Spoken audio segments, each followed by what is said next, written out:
बाबा, प्रश्न तो सांसारिक है।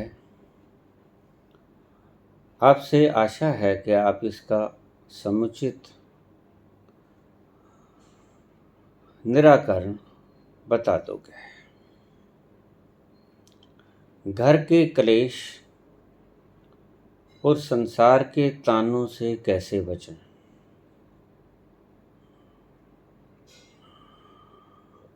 उर्वशी सान्याल, कोटकपूरा, पंजाब।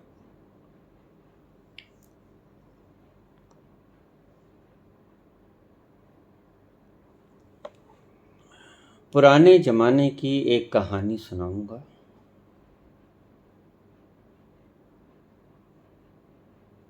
ये उस जमाने की बात है जब संयुक्त परिवार हुआ करते थे।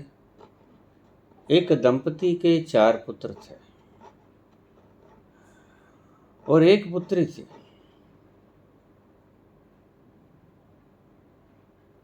उस घर में रोज कलेश होता था। 3 पुत्रों की शादी हो गई थी। चौथे पुत्र की शादी अभी हुई थी और वह लड़की जो चौथे पुत्र के घर पत्नी बनकर आई, नई नई आई थी। अभी कुछ ही दिन बीते थे। रोज घर में क्लेश होता देख उसका मन उचट गया, क्योंकि उसके मायके में ऐसा कुछ उसने कभी देखा नहीं था। परेशान रहने लगी घर के कलेश से। कलेश में सब कुछ उलट पुलट हो जाता है और शांति में सब कुछ सुव्यवस्थित हो जाता है।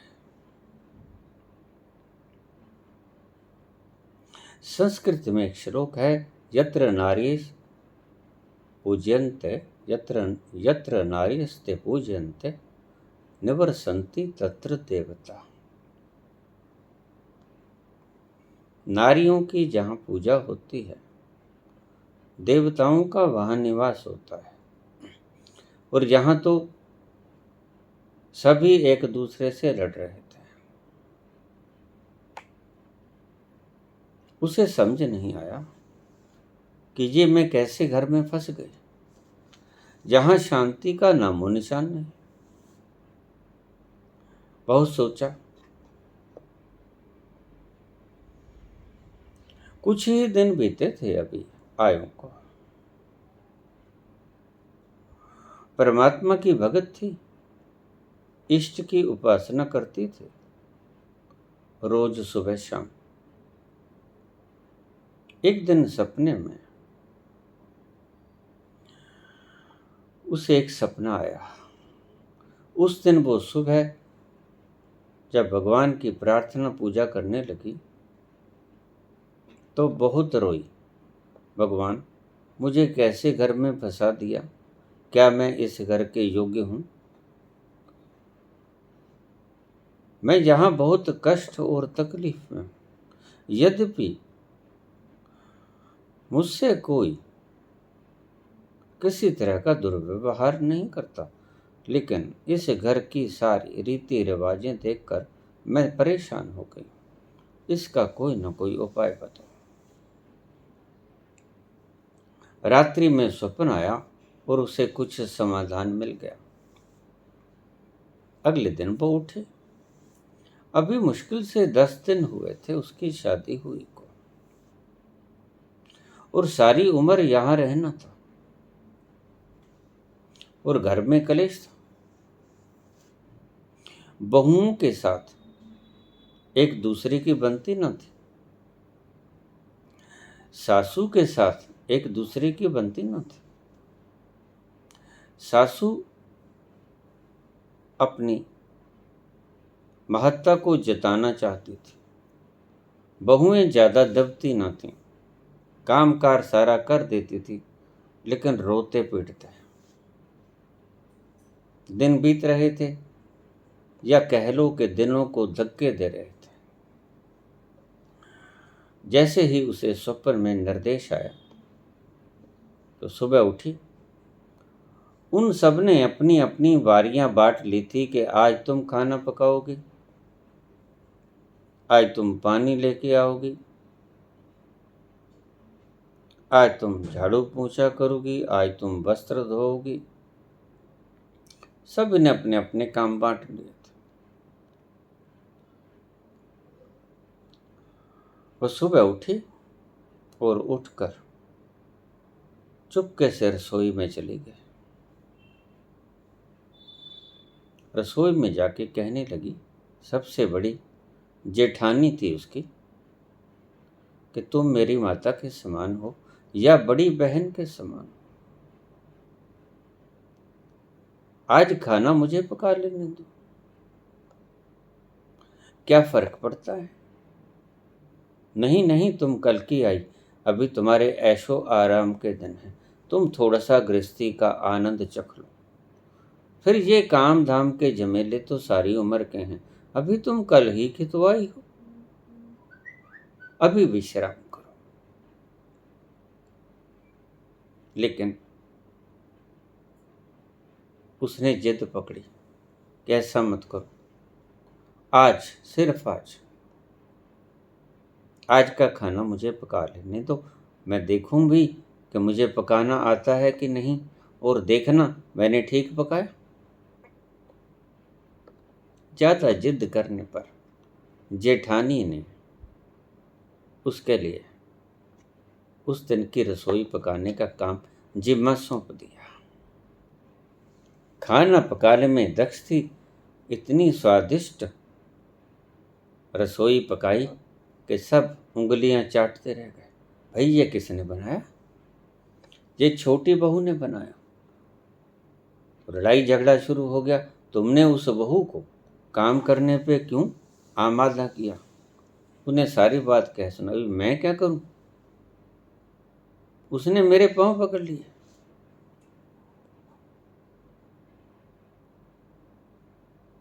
अगले दिन फिर सुबह उठे, दूसरे दिन दूसरी बहू की बारी, उससे भी वही व्यवहार किया, हाथ जोड़ के खड़ी हो गई कि तुम मेरी बहन हो, बड़ी बहन हो, मेरे होते तुम कष्ट उठाओ, मैं नहीं चाहती। तुम आज का खाना मुझे दे दो, मैं पका दूंगी। कल बहुत स्वाद बना था, सभी कह रहे थे मैं अच्छी रसोई बनाती हूँ। तुम कोई और काम कर लो, इस घर में बहुत से काम।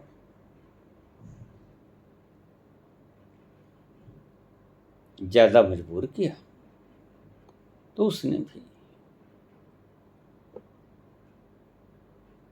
बिना इच्छा के, इस कल की आई बहू को मैं क्या समेटूं?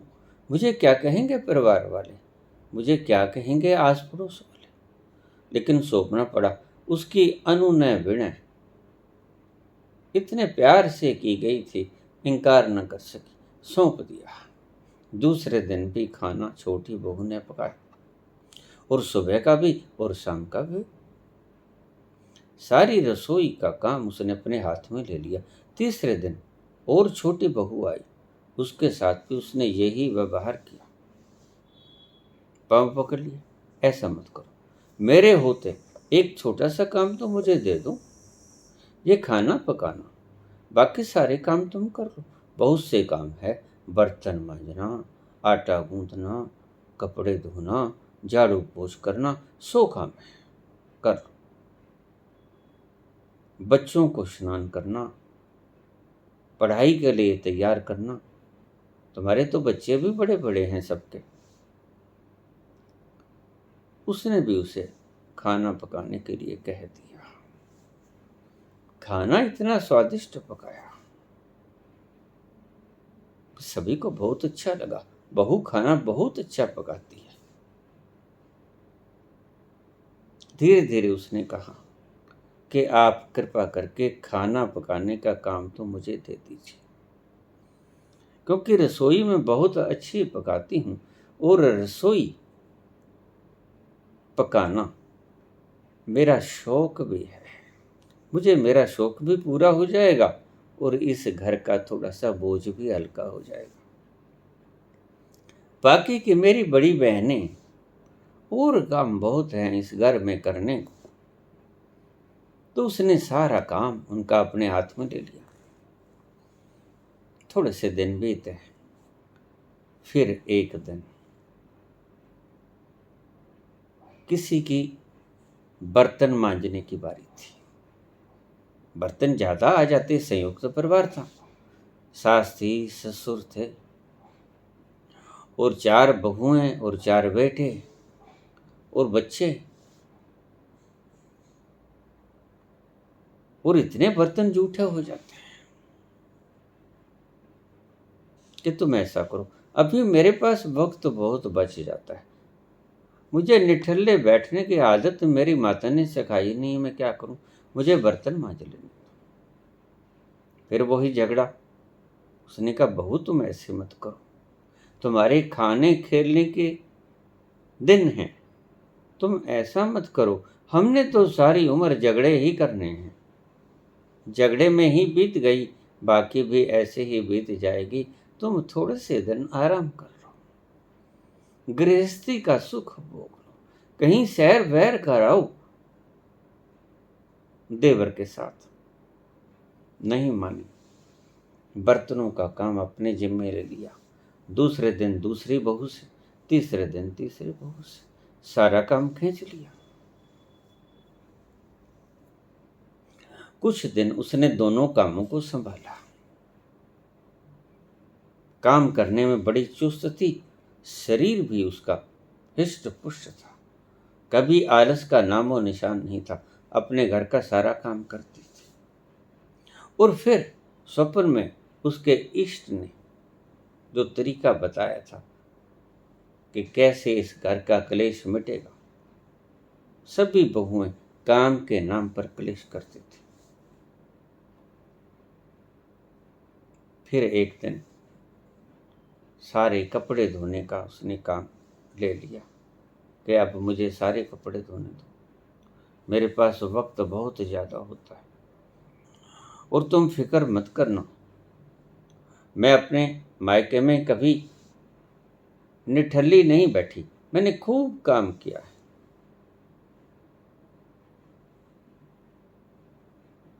घर के तो सभी कांपे, हैरान हुए, ये क्या करने जा रही है, ये कैसी बहू आई। अरे बाकी सभी आराम करना चाहते हैं और ये काम करना चाहती है, लेकिन किसी भी तरह प्यार से, अनुनय से, विनय से पांव पकड़कर मृदु शब्दावली से उसने वो काम भी अपने हाथ में ले लिया।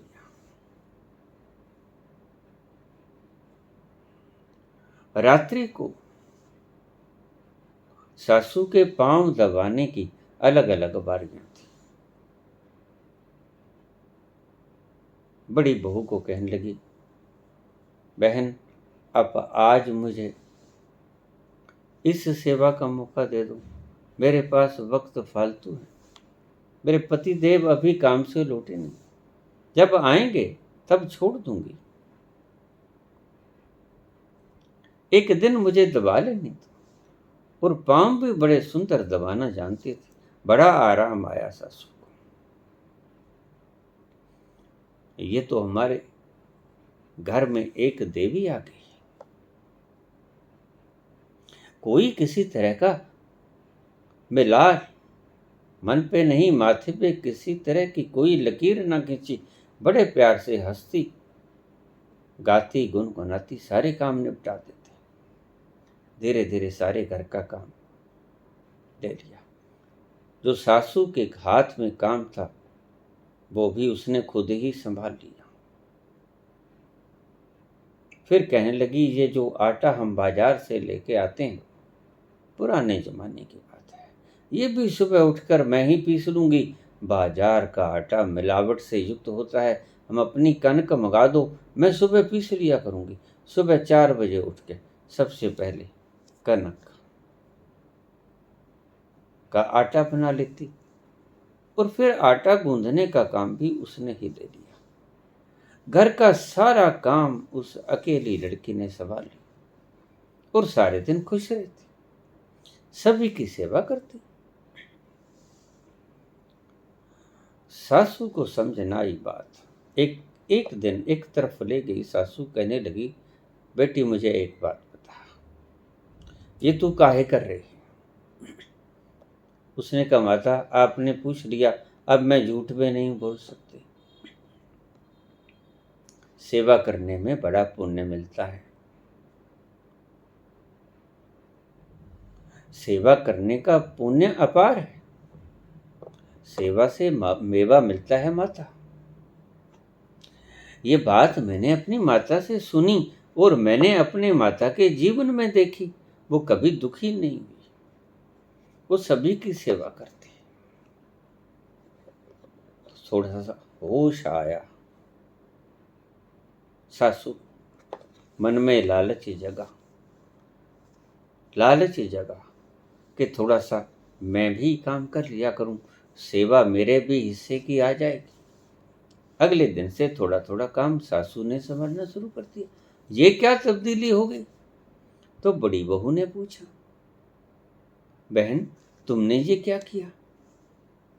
सासू ने क्या बात की थी तुमसे जो वो भी घर का काम संभालने लगी? उसने कहा, बहन घर का काम नहीं, सेवा है। सेवा से बड़ा सुख मिलता है, सेवा से बड़ा आनंद आता है, सेवा से सभी पाप कट जाते हैं, सेवा से बहुत पुण्य लगता है। और मैं इस संसार की, मेरी माता ने मुझे कहा था, ये संसार तो शरीर तो माटी का है, इससे जितना काम ले सको उतना लेना। ये देखो पहलवान लोग, इनको कोई काम नहीं होते, लेकिन ये शरीर से श्रम करते हैं, बेवजह श्रम करते हैं। क्यों? जितना श्रम करते हैं उतने ही उनको मेवा मिलती है, शारीरिक रूप से वो हिष्ट पुष्ट हो जाते हैं। सेवा का फल भगवान देता है, इसलिए मैं जितनी सेवा करनी चाहूं। ये शरीर तो एक दिन माटी है, माटी हो जाएगा। इस शरीर को भी क्या पालना होता है, शरीर से मोह ठीक नहीं होता। मेरी माता ने तो मुझे यही समझाया है। सभी बहुओं के मन में लालच जगा, सबने अपने अपने काम संभाल लिए। कहाँ तो कामों को करते वक्त उनके माथे पे तोड़ियां पड़ जाती, लकीरें पड़ जाती, और कहाँ एक दूसरे से काम झपटने की तैयारी। काम नहीं, मेवा झपटने की तैयारी। सेवा करेंगे, मेवा मिलेगी। तो उसने काम को सेवा में बदल दिया, मेवा खाने के लिए। सारा चक्र ही उल्टा हो गया। जो बहुएं खिज जाती थी, दुखी हो जाती थी काम करके, ये करना है वो करना है, आज तुम कर लो, आज मैं थकी हूँ, वो सभी एक दूसरे का हाथ पकड़ के कह देती, तू बहू एक तरफ हो, ये काम मुझे करना है। काम बंट गया, खुशी खुशी सबने काम शुरू कर दिया। जो लोग हंसा करते थे उनके लड़ाई झगड़े पे जाके देखते कि फला घर में देखो जाके कितना झगड़ा हो रहा है, मार कुटाई हो रही है, गाली गलौच हो रहा है, कितनी अशिष्ट भाषा का इस्तेमाल कर रहे हैं। कोई बड़े छोटे की कोई लिहाज नहीं। देखो उनके घर में क्या हो रहा है, पड़ोसियों की आमने सामने लोगों की बोलती बंद हो गई। ये क्या हुआ? इस नई बहू ने आकर क्या करिश्मा कर दिया? आज सभी सुखी हैं और घर में बड़े खिलखिलाहट, खुशी का माहौल, एक दूसरे के पास खाली वक्त में बैठ के हंसते खेलते हैं, बच्चे भी आपस में प्रेम करते हैं। सारा कुछ माहौल तब्दील हो गया। लोगों के ताने भी शुक्राने में बदलने लगे। लोग भी उनके ऐसे प्यार और ऐसे आपस में मिलवर्तन के कारण उनके भीतर भी द्वेष जगने लगा। ये तो इतने सुखी हो गए, क्या कारण है? सेवा ही मूल कारण है। घर से क्लेश चाहती हो मिटाना, सेवा प्रारंभ कर दो। सेवा का फल मीठा होता है। बाबा नानक ने यही कहा था, सेवा सिमरन, उसकी याद को बनाए रखो। जहां तुम्हें मौका मिले वहां सेवा करो, निस्वार्थ सेवा करो। सिख कौम आज जहां आप जाओगे, अभी अमेरिका में पिछले दिनों में कुछ वर्ष बीते, एक घटना हुई। किसी की दुकान से कुछ खाने का सामान किसी चोर बच्चे ने चुरा लिया था। उसको अदालत में पेश किया गया। पूछा, तुमने चुराया? हाँ चुराया। ब्रेड चुराया? हाँ चुराया। क्यों चुराया? भूख लगी थी, पेट भरने के लिए चुराया। तो उसने कहा, ठीक बेटा, ऐसे करना, जब तुम्हें आगे से कोई ऐसी परिस्थिति उत्पन्न हो जाए कि तुम्हें भूख लगी हो, तो चोरी मत करना। अपने आसपास देखना कि कोई गुरुद्वारा है यहां, बस अगर कोई गुरुद्वारा है तो वहां चले जाना बेटा, तुम पर चोरी का आरोप नहीं लगेगा और पेट भरकर मन वांछित खाना मिलेगा तुम्हें। और फिर अगर तुम दाम चुकाना चाहो तो सेवा का फल भी मिलेगा। बर्तन मांज देना, साफ सफाई कर देना, लोगों के बूटों को साफ कर देना, सहयोग कर देना, वहां सेवा करना। वह बच्चा गुरुद्वारे का भक्त बन गया, वहीं रहने लगा, लावारिस था। सेवा का फल बड़ा मीठा होता है। करोगे सेवा तो मिलेगी मेवा, और मेवा क्या? क्लेश मिट जाएगा, कष्ट क्लेश सभी मिट जाएंगे। सेवा भाव भीतर उत्पन्न करो। न पड़ोसी तुम्हें ताना दे पाएंगे, न पड़ोसी तुम्हारा मजाक उपहास उड़ा पाएंगे, न पड़ोसी तुम्हारे हाल को देखकर ताली बजा पाएंगे, बल्कि पड़ोसी तुम्हारे जैसा बनने की चेष्टा करेंगे। एक बहू ने आकर उस सारे ग्राम को बदल दिया। सभी सीख लेने लगे उससे, और सभी सेवा भाव उत्पन्न कर लिए अपने मन के भीतर। सबके घर खुशहाली से भर गए, सुख संपत्ति से भर गए, क्योंकि जहां क्लेश होता है, जहां विपत्ति, जहां सुमति तह संपत्ति नाना। जहां सेवा होती है, सुमति से सेवा उत्पन्न होती। जहां सुमति तह संपत्ति नाना, जहां कुमति कलेश, दृष्टता, एक दूसरे से दुर्व्यवहार करना। जहां सुमति तह संपत्ति नाना, जहां कुमति तह विपद निदाना। जहां कुमति होती है, क्लेश होती है, गाली गलौज होता है, दुर्व्यवहार होता है, बड़े लोगों की तौहीन होती है, छोटों के साथ मार काट होती है, वहां विपत्ति आती है, नाना प्रकार की विपत्ति आती है। और जहां सुमति होती है, वहां नाना प्रकार की खुशहाली आती है। भगवान कृष्ण ने यही कहा, हे अर्जुन, अगर समृद्धि चाहते हो तो शांति पैदा करो, और शांति सेवा से पैदा होगी। सेवा का फल है शांति, सेवा का फल है मेवा, मेवा शांति का मेवा तुम्हारे भीतर जन्म लेगा। बस यही है एक मंत्र, ये वशीकरण मंत्र है। इसको अपना लो, सारे कष्ट क्लेश मिट जाएंगे। धन्यवाद।